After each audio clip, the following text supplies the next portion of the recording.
যেই সরকার নামাজ প্রতিষ্ঠা করে না, যে সরকার ভালো কাজের আদেশ দেয় না, যে সরকার মানুষকে অন্যায় কাজ থেকে ফিরায় না, যাকাত আদায় করার অধিকার তার নাই। সুতরাং এমন এক সময় আসবে যখন আবার আমাদের জন্য সুখ শান্তি ফিরে আসবে। সেজন্য কোরআনের কাছে আসতে হবে। কার কাছে?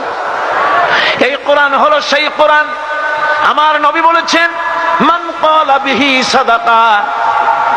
এই পল্টন ময়দানে উপস্থিত লক্ষ লক্ষ জনতার উদ্দেশ্যে রাসূলের হাদিস শোনাই, প্রাণ খুলে কান খুলে শুনুন। আমার নবী বলেন, কোরআন দিয়ে যারা কথা বলে ওরাই সত্য কথা বলে। সুবহানাল্লাহ।